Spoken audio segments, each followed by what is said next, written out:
Chapter 12. Asuncion, Paraguay. The Present. Marco Cassetti turned up the collar of his trench coat, then flicked his cigarette into the gutter in a world-weary gesture of disgust. There was really no need for him to turn up the collar of his coat, or even for the trench coat at all. The weather was sunny and dry, if a little cool by tropical standards. Neither was there any particular reason for him to be disgusted. He'd found out quite a lot in just an hour, all of it positive. Still, a PI has a certain air to maintain. World-weary cynicism was part of the image, and Cassetti cultivated the image with the devotion of a religious fanatic. He was a private eye, and he would be a perfect one if it killed him. So when he walked these mean streets, he projected attitude. These streets weren't as mean as those of Chicago or LA, he knew, but there were parts of Asuncion that were extremely nasty. A little farther north, down in the Viviendas Temporarias, on the floodplain of the river, for instance. Not here, by the government buildings, of course, but in places. Constant practice, that was the ticket. Improving and upgrading the image and building on the advantages he already had. He liked his name, for example, Marco Cassetti. It was a really good name for a private dick. It sounded tough and manly. Having an Italian name was a bit of a problem, since so many villains were Italian. But there were a lot of Italian names that could be worse. Buttafuoco, for instance. And finding the right kind of trench coat had been almost impossible. A Burberry would have been perfect, but who the hell could afford one? Haunting the thrift shops had eventually paid off though, when a motherly Argentinian Italian lady had held on to a vintage raincoat for him. He'd been ecstatic, and had brought her a bouquet the next day to show his appreciation. Now he didn't dare go back.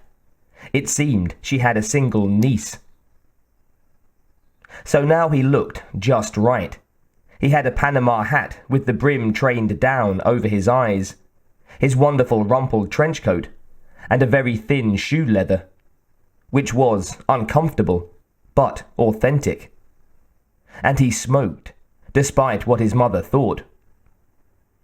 His mother was furious with him about it, but it was expected, part of the image. Still, to please her, he tried not to inhale too often. He'd even learned to strike a match with his thumbnail, practicing in front of a mirror until he could do it without checking his hands. It looked fantastic. He totally loved his job. If only I got to do it more often. But he'd had some successes, which he attributed to following his mail-order lessons assiduously. Now the jobs trickled in. Okay, maybe trickled was an overstatement. Still, he was just starting out, as his mother was constantly telling him. And he was employed now. The call had been unexpected, and his boss had been surly about calling him to the phone. Surely the man realized that Marco wasn't going to be a dishwasher all his life. It had been a woman. Cassetti was certain that she was a cool, leggy blonde, the type you knew was trouble the moment you set eyes on her. She'd hired him to check up on an Austrian immigrant named Dieter von Rossbach. According to his description in his immigration records, the guy was enormous, over 6 feet tall, over 200 pounds. But he was boring. A rancher, honest businessman, liked by people who dealt with him. He raised good beef, or should, because he'd purchased a first-rate herd.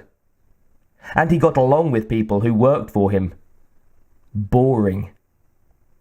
But that's what his client got for being so cagey, flatly refusing to paint in the background for him. If she complained, he'd say, "Hey, doll, I don't know what you know, but I know more than I did. And what I know is that this Dieter is a stand-up guy. So what's your beef with him?" Actually, he wouldn't say anything like that. It would be unprofessional. Fun, but unprofessional. In his imagination, he saw himself as a lone wolf who had to scrounge for his living, blessed with a big-hearted secretary who was more than half in love with him and willing to wait for her paycheck. In reality, he lived with his parents and worked full-time as a dishwasher for a friend of his uncle's. If he played tough guy with his clients, that would be his life. So, if she was disappointed, he would ask her for more direction. Because he'd gone as far as he could in Asuncion, and he wasn't prepared to borrow a car and go to Villa Hayez with nothing more concrete to go on than find out whatever you can about Dieter von Rossbach. He sighed. The truth was, he was sometimes disappointed by his jobs. They were often more sordid than exciting. But he told himself that was to be expected. Novel after novel confirmed that this was a corrupt world full of self-serving, low-life creeps. Which explained all that world-weary cynicism he admired. He sighed again. It was much better admired, from a distance. At least this job wasn't totally routine. It had a little mystery about it. Marco hoisted the trench coat a little higher on his shoulders and made his way across the plaza, ignoring the curious glances of more appropriately dressed citizens in shorts and t-shirts. Tonight, he would speak to his client and maybe find out what this case was all about.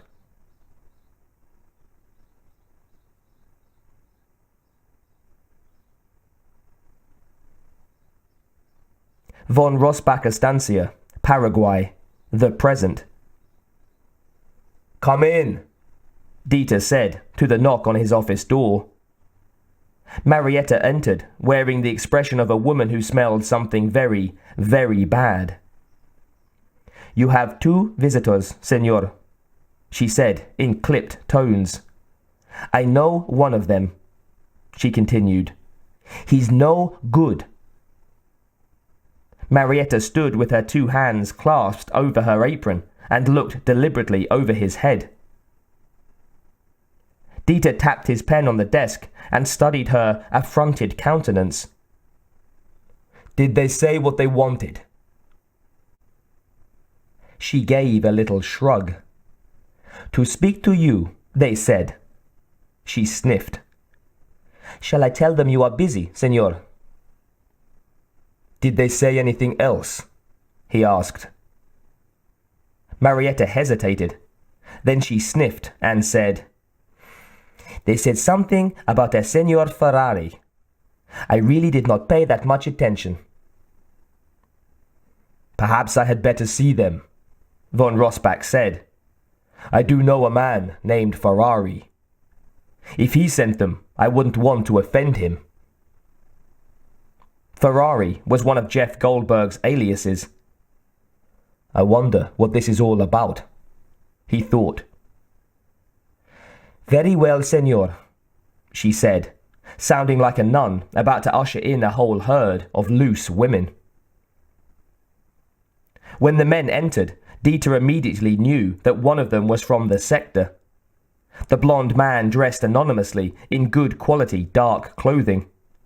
He was of a medium height and very fit. Central European of some sort. The other was definitely a local, and a small-time sleazebag. Dieter could see why his housekeeper wouldn't want the man on her furniture. He was short, unshaven, and slightly overweight, with collar-length hair he apparently hadn't bothered to wash for weeks. Nor the rest of him, from the smell. His small, close-set eyes darted around the room as though he expected an ambush, and his suit was baggy and sweat-stained. The agent from the sector met von Rossbach's eyes, and with a subtle tilt of his head indicated that Marietta should leave. Dieter agreed with a narrowing of his eyes. "Thank you, Marietta," he said aloud. "We won't be needing refreshments, so you can get back to whatever you were doing." Her dark eyes widened in surprise. He rarely spoke to her as though she were a servant, and despite her own insistence on formality, it was clear she didn't quite know how to react. Dieter nodded to her and gave her a little smile. "Oh, si, senor," the housekeeper said. She backed out the door, ducking her head back in once to send a glare to the man she knew, then closed the door behind her. Dieter and the agent studied each other a while the third man watched them nervously and chewed on a ragged thumbnail. "Why don't you say something?" he finally blurted out. Dieter snapped a finger at him. "Who are you?" he demanded. The man's lips jerked into an ingratiating smile. "But we have done business, senor. Over 5 years since we saw one another, see? But business." Von Rossbach continued to stare at him coldly. "Much business." He nodded encouragingly. "You have a name?" Von Rossbach asked, giving the agent a look. "Ah, see." The man touched his brow and grinned. "I am Victor Krigo." Dieter nodded. "Senor Ferrari thought that this one might be able to help you identify someone," the agent said. "Senor Krigo has extensive underworld contacts, going back many years." "See," Victor agreed, nodding eagerly. "I was told you wished to identify Sarah Connor. I knew her, did business with her. One of her lovers was a good friend of mine," he said with a leer. A muscle jumped in Dieter's jaw at that. "I mean no offense, senor." "Of course you didn't." Dieter turned a disgusted shoulder to the man and addressed the agent. "I already told Ferrari that the woman was too short," he said. "I am sorry to have wasted your time. And yours." He nodded to Victor. "It's all right, senor. I will be paid for my time." Krigo smirked and one hand turned over in a not too subtle signal of expectation. "But since I am here, perhaps you should get some value for your coin." Dieter glanced at the agent, who shrugged. "Best to make absolutely certain, eh?" Krigo said. "It might be best," the agent agreed indifferently. Intellectually, Dieter couldn't blame his friend for sicking these two on him. His dismissal of the information Jeff had sent him was lame and, obviously, unconvincing. As well, the reward was enormous. The sector didn't believe in binding the mouths of the oxen who trod out the corn, although they were extremely reluctant to let anyone quit the organization. Emotionally, he was very annoyed, partly with Jeff, who might have trusted him to handle this on his own, partially with himself, because after his dinner with Suzanne and her son, he found that he really liked them. The dinner had been delicious, and the company was wonderful. John had a lot of charisma, and probably would go far in his life. Suzanne he found more intriguing every time he saw her. He found himself trusting her. She exuded an aura of competence and reliability. And yet, He was also convinced that Suzanne Krieger was Sarah Connor. A woman wanted for gun running, aggravated assault with a deadly weapon, bombings, suspected murder, and last but not least, escaping from a mental institution. I must belong in one myself, he thought dryly. After all, he was holding back because he was certain, down in his soul, that there was a reasonable explanation for everything she had done. Suzanne just didn't feel like a murderer. Of course, she is a smuggler, so the gun running could be a legitimate charge. Talk about grasping at straws. But he was an experienced agent, and the shape of the Sarah Connor case. To him, it was obvious that a piece of the puzzle was missing. A damned important piece. And it might be the result of sheer boredom, but he wanted to be the one to find that piece. I'm having a small dinner party at the end of the week. Von Rossbach turned to Krieger. The woman will be one of my guests. You'll stay until then. After having dinner with her, you should be able to make an identification, one way or the other. Victor nodded and opened his mouth to speak. Dieter looked at the agent. Will you also be staying with us? The man rose in a fluid motion. Dieter's private estimation went up a notch or two. Unfortunately, I cannot, he said. I must be going. Senor Ferrari said that you would be taking care of our friend's needs and expenses. One corner of von Rossbach's mouth lifted in a sardonic smile. Well, if that's what he said, then I suppose that's what I'll do. He rose and offered the agent his hand. The two men shook, eyes meeting eyes, evaluating. You know, Dieter thought, I don't miss having to be that wary. The man turned and left, leaving the informant and Dieter alone together. I suppose we'd better get you settled. Do you have luggage? Dieter asked. No, Victor laughed. Our friend there was in a bit of a hurry. Well, we'll find you something clean to wear, and my housekeeper can wash your clothes for you while you shower. No need, Victor said cheerfully. I insist. The man looked at Dieter anxiously and saw that his gigantic host wasn't joking. Sure, he said with a shrug. A nice shower would be, nice.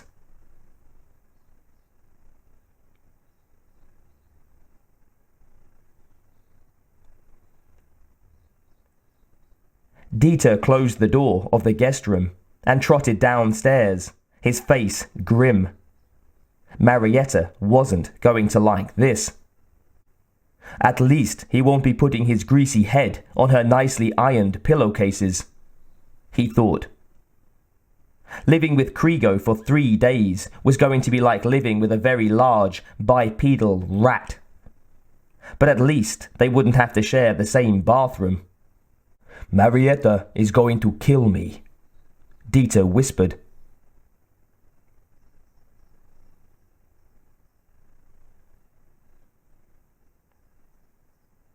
Cyberdyne Systems, the present. Serena rose and came around her desk as her secretary escorted the young man in.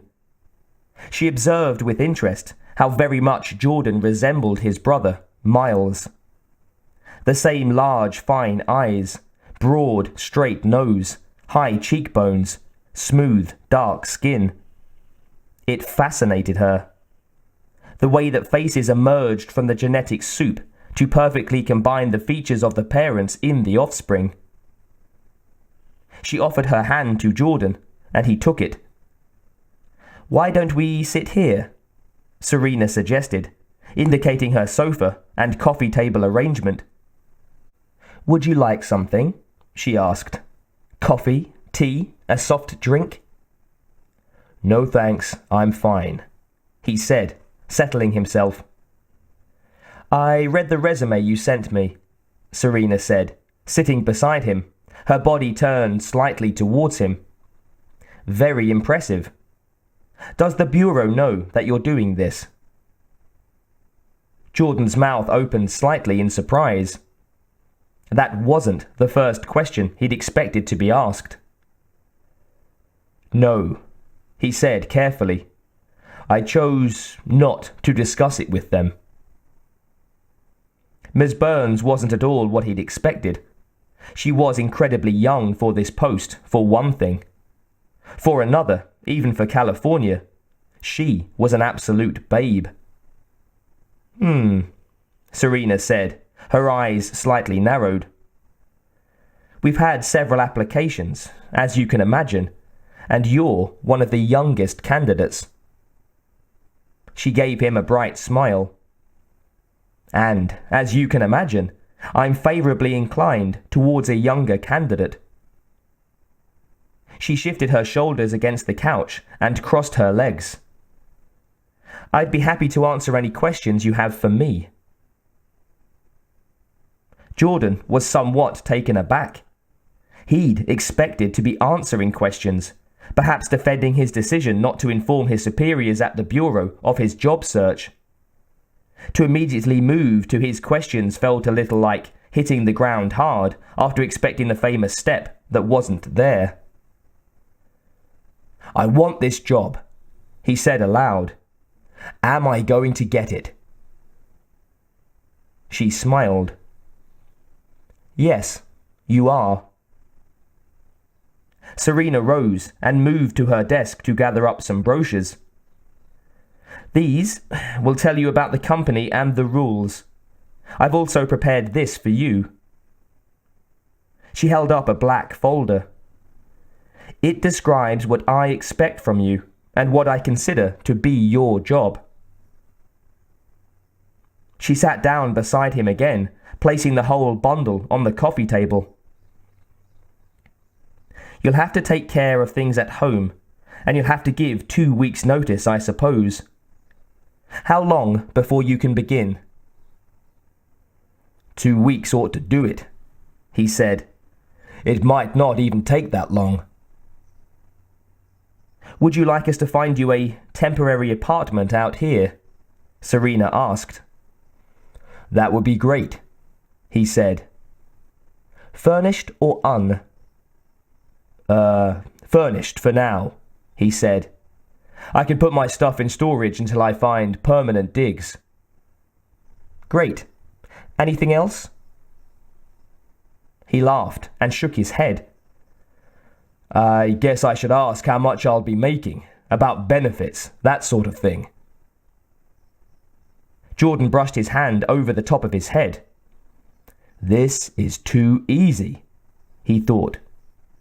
He'd had a tougher interview for his first job, which was shoveling Mrs. McGill's driveway when he was 8. But what am I going to do? Say I'm here in hopes of catching the Connors? But he wanted this job. So he sat back and listened to Ms. Burns' answers.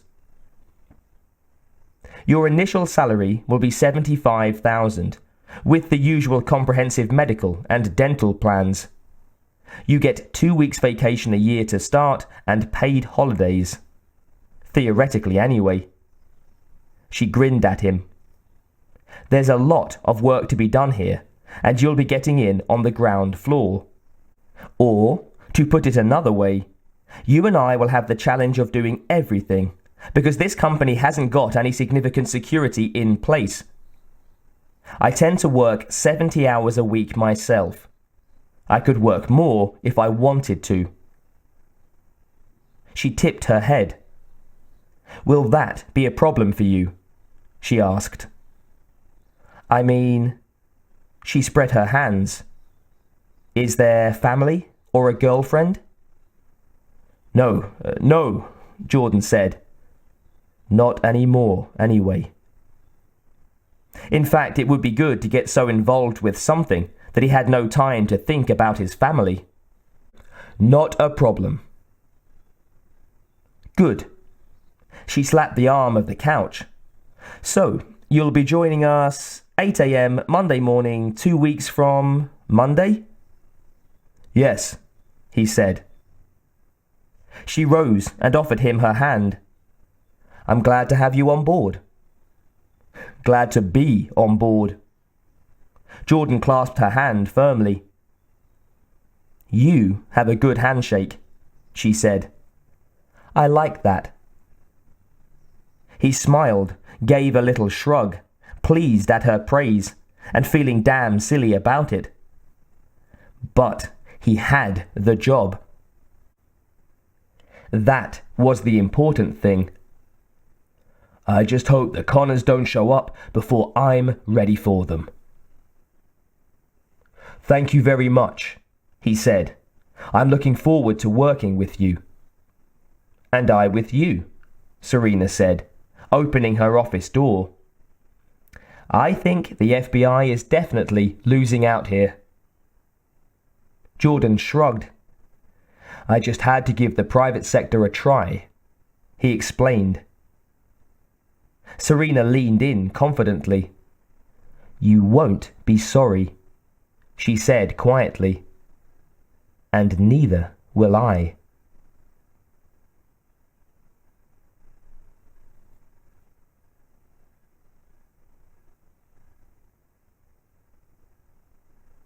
Krieger Trucking, Paraguay, the present. Victor Krieger? That slime bag?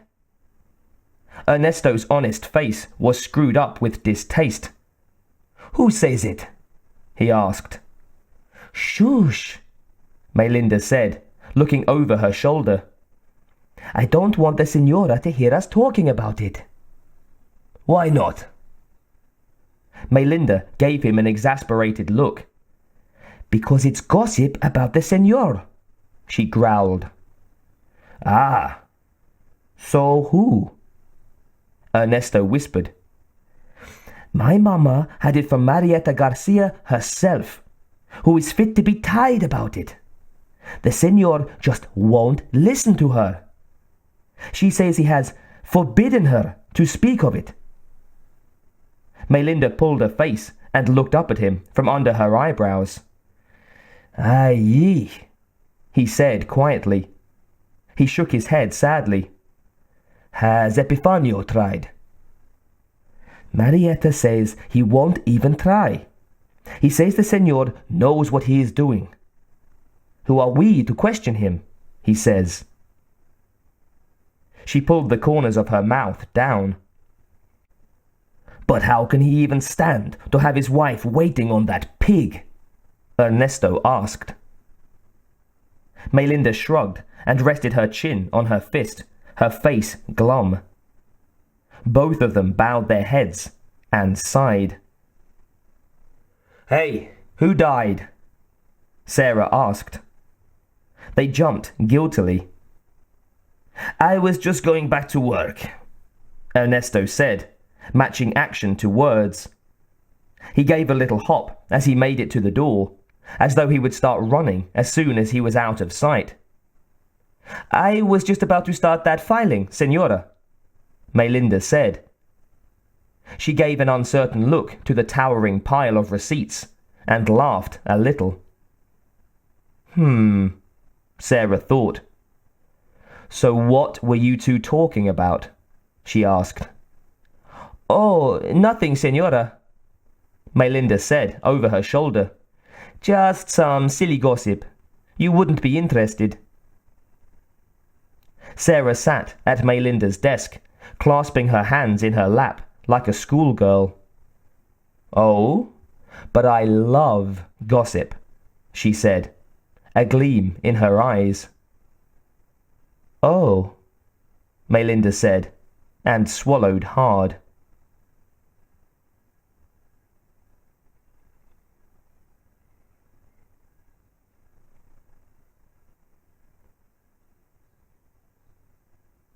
"We have a problem," Sarah said to John when she got home that afternoon. "Hi, Mom," he said. "I'm fine, thanks. And how was your day?" She put down her purse on the kitchen table and stood with one hand on her hip. "You remember Victor?" she asked. He wore a vague look for a moment, and then the penny dropped. He narrowed his eyes. Krieger? "Kriego," his mother said.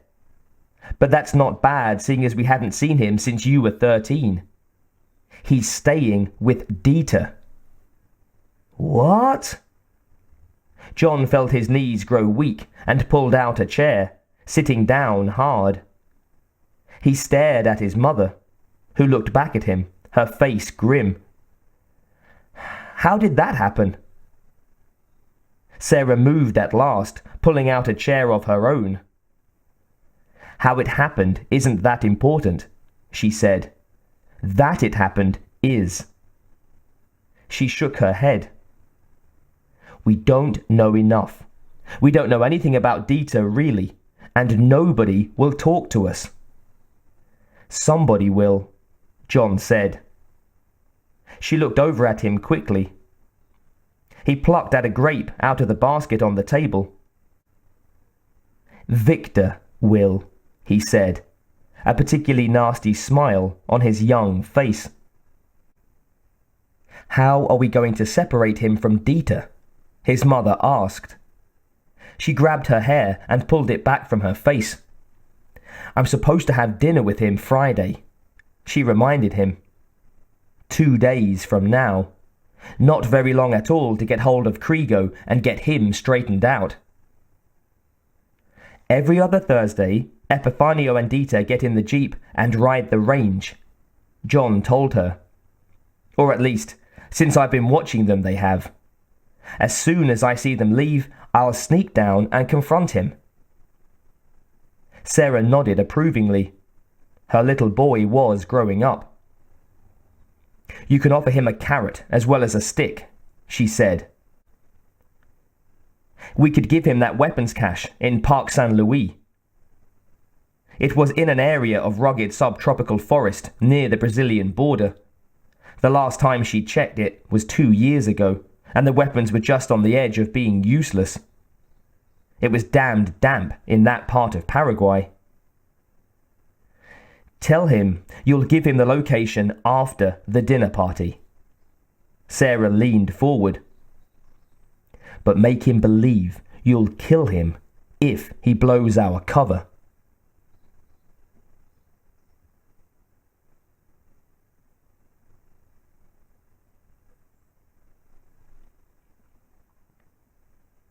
Cyberdyne Systems, the present.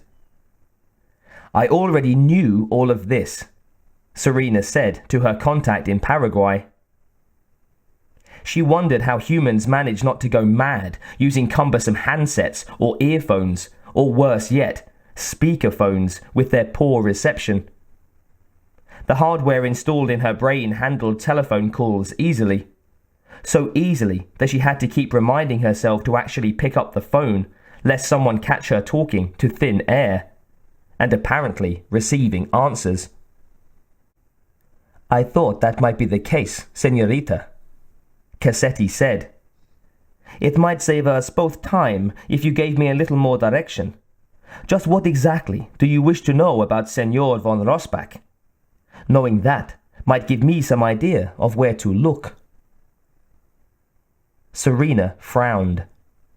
She hadn't wanted to get specific. Still, this was a small-time operator in a far-away country. He had no idea who she was or who she worked for. Where was the harm in allowing a little information out? And he was right. It might move things along. That he said so argued for a certain amount of intelligence. His English was excellent as well, except now and then he fell into an argot that she'd identified with difficulty as a type of American popular culture from some decades before. "I am interested in finding out who he knows in the area." She allowed her voice to get hard. Especially women. Ah, I understand, Cassetti said. One of those cases. And are you and Senor von Rossbach married? Not yet, Serena answered. Nor likely to be. If you could get me pictures of any ladies he's seeing, I would pay well for it. It also ought to speed things up. If you have access to a computer, you could scan the pictures in and email them to me. Señorita, I am not so wealthy. I can take the pictures, but I will have to send them by mail. Federal Express, she countered. Here's my account number. She gave him the one for Cyberdyne. As agreed, she said, I will pay your travel expenses, so if you need to rent a car, that's covered. I will borrow one from a friend, he said. I don't have a credit card and they won't rent a car without one. Serena rolled her eyes. I'll take care of it. Go to the Hertz outlet tomorrow. They'll have something for you. You do have a license. To be a private investigator? Si, he said, somewhat indignant. Actually, I meant a driver's license, she said dryly. Oh, si, I have that also. Fine. So I'll look forward to hearing from you. When? Give me 3 days, señorita, he answered. I'll have something for you by then. If I do before then, I'll call. I look forward to that, she said, and disconnected. She sat at her desk for a moment, considering the conversation she'd just had. So often, when dealing with humans, she wondered if they were really as clueless as they seemed. She frequently felt as though she'd made a mistake in hiring one of them. And she probably had. But until her Terminators were complete, she had to rely on second best. They're just so slow, she thought. She hated the feeling of uncertainty involved in trusting a human to do a Terminator's job.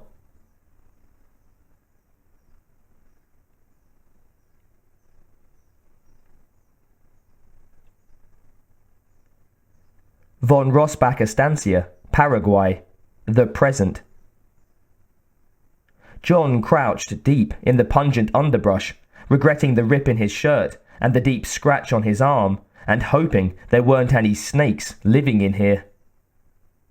Carefully, so as not to create a flash, John raised his binoculars to study von Rossbach's house. There was a sloppy-looking little fellow lounging on the portal, sipping a drink. Victor. He hadn't changed that much in 3 years. Epifanio had entered the house earlier and hadn't bothered to respond to Victor's greeting, which didn't seem to bother Krigo at all. In fact, he'd laughed out loud.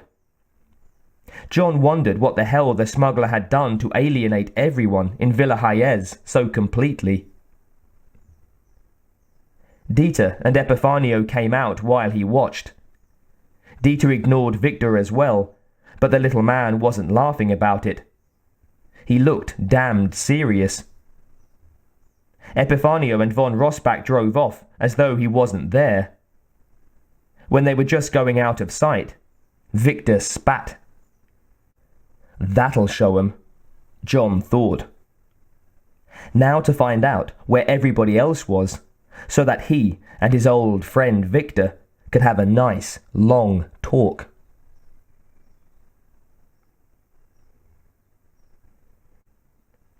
Sst! Senora! John crouched down by the side of the portal, raising his head just high enough that Victor could see his eyes. He held up a bottle. You want to buy some cana? It's very good and cheap, too. My father, he makes it himself. If it's so good, kid, why don't you drink it? Victor growled suspiciously. Good as it is, senor. I can only drink so much. How much? Krigo asked. Cheap, John said. 7,000 guaranis. You call that cheap? I was thinking more like 2,000. That's what I call cheap. See, that would be cheap, senor. Perhaps a little sample would convince you that my price is cheap for what you would be buying. Okay, Victor said instantly. Bring it here.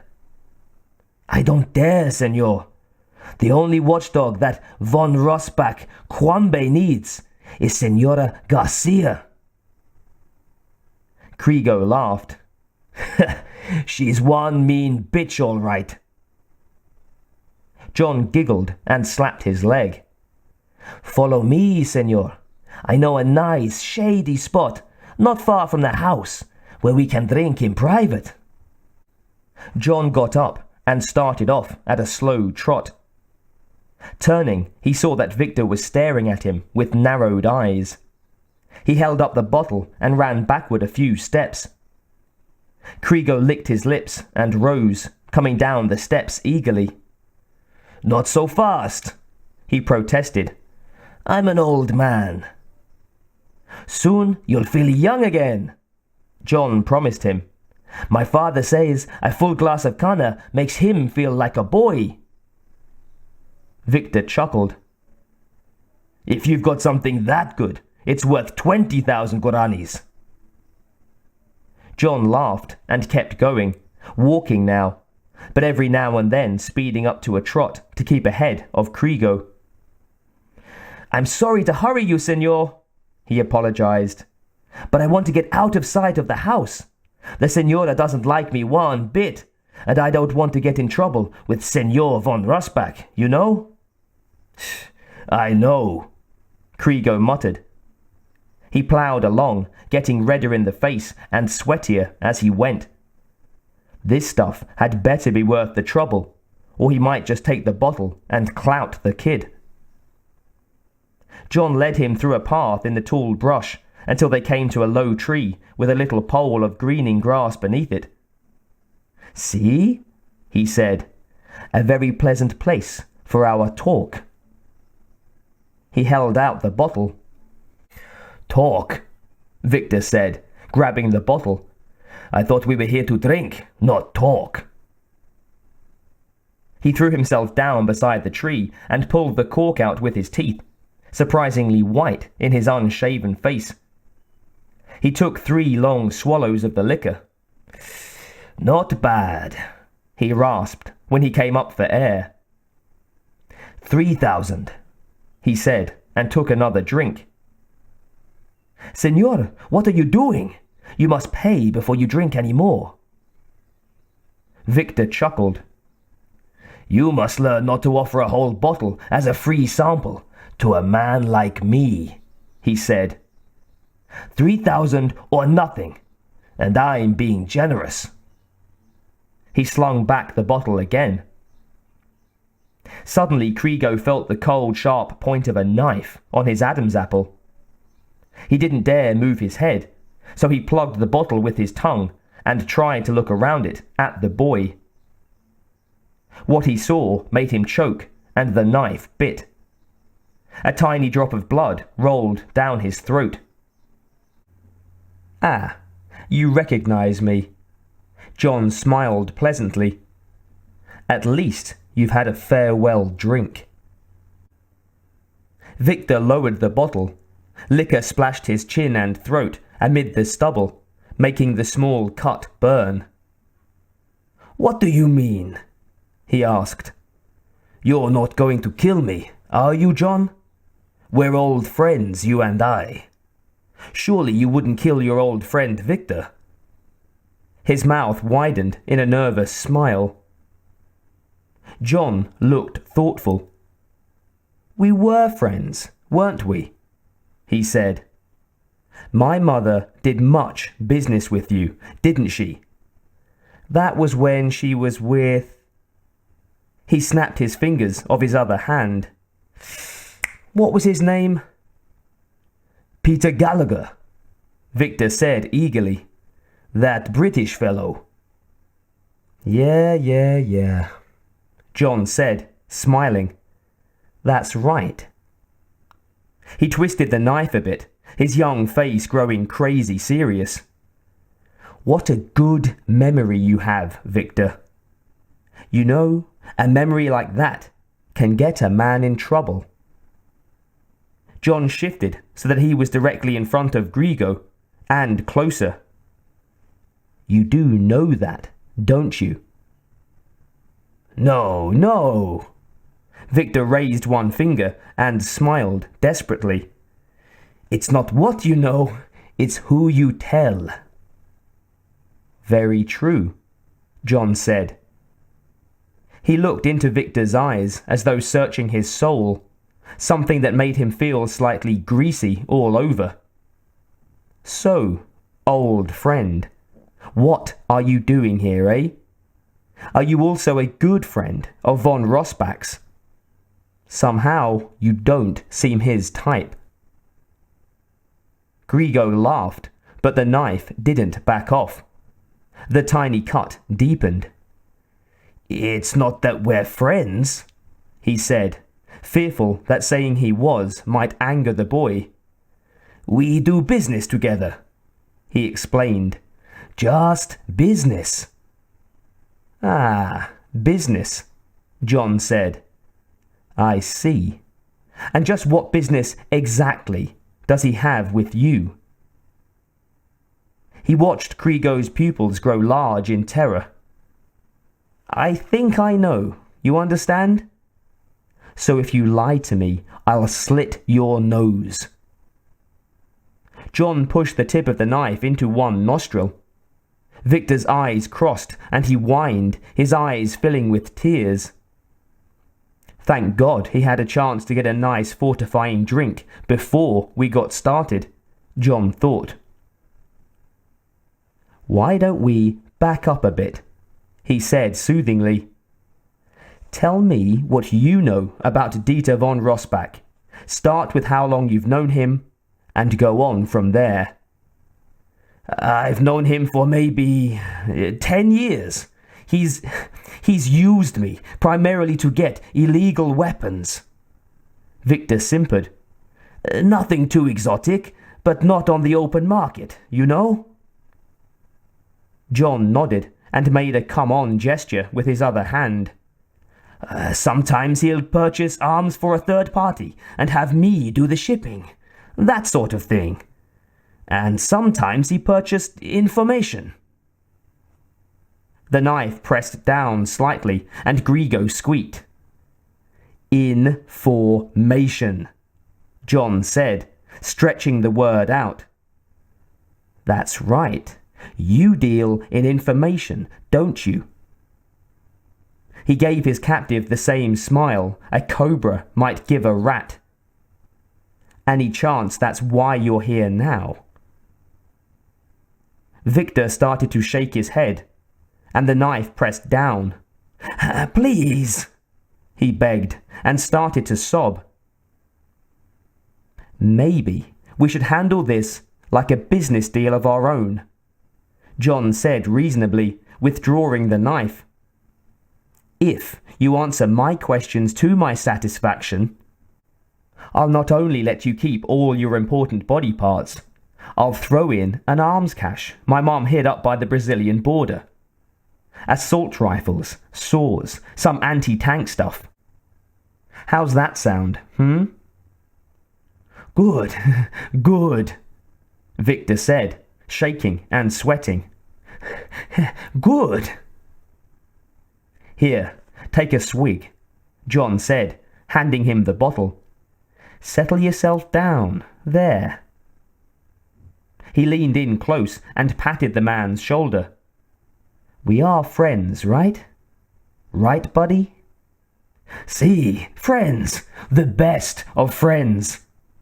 Victor nodded frantically, then took another slug. John tapped the blade of his knife against his palm. Now, from what you've told me, I'd have to say that old Dieter sounds like a terrorist. Do you know? He lifted an eyebrow. No, Victor said, almost scornfully, relaxing marginally. He's too, stable and well-funded for that. I always figured he was working for somebody's government.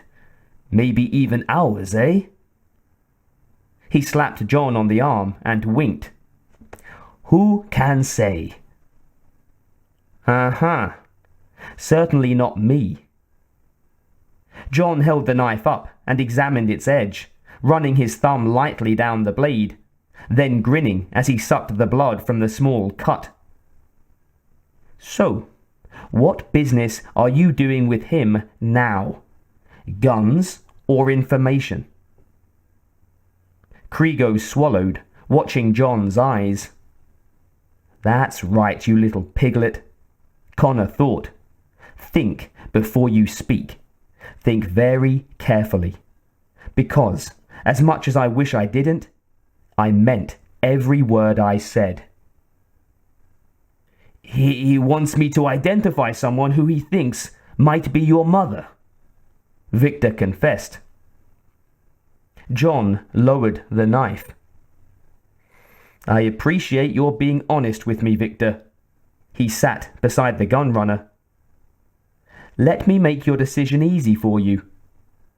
If you identify my mother as Sarah Connor, I'll kill you. Not all at once, mind you, but a little bit at a time. Like the first time I'll get you, I'll cut off your feet, to make it easy for me to get you the next time. Then I'll maybe cut off all your fingers, and then we'll work our way up to even more important things. He paused to watch Krigo's reaction. I think you know the police won't be very interested in helping you, he cautioned. Even if you bribe them. They just don't like you, you know? Must be all those weapons you've sold to people who like to shoot cops. You wouldn't, Victor said through stiff lips. That's crazy. Like mother, like son, John said cheerfully. I assure you, however I do it, you'll be dead. So, it's not worth it, is it? Besides, there's that arms cache waiting for you. So, is it a deal or what? Krigo looked uncertain. Are you afraid of Dieter? John asked. Some. He's a big man and he has money. Victor frowned. I don't know what he'll do. What did he say to you when he asked you to identify her? Actually, Krigo brightened. He said that he didn't think the woman I was to identify was Sarah Connor. Excellent! John waved an expansive arm. So, you tell him what he wants to hear. He'll pay you. We'll pay you. Everybody's happy, right? Right. John rose. I'll be on my way now, he said. You'd better tell them you cut yourself shaving, huh? He shook Krigo's hand once, firmly. Good seeing you again, buddy. You can keep the bottle. Then he turned and disappeared into the head-high brush, moving with a jaguar's casual precision. Cradling the bottle to his chest, his eyes wide, Victor watched the place where the boy had disappeared. He felt a dull anger towards everyone involved in this. The agent who dragged him here without letting him pack so much as a clean pair of underwear. Von Rossbach, who treated him like a bug. And the knife-wielding boy who had just humiliated him. He'd find a way to make them all sorry. The force behind the thought diminished as he thought it, until the anger was all but dead. Victor sighed, looking down at the bottle as though it was his only friend. Then he took a swig. Might as well get drunk. That he could do.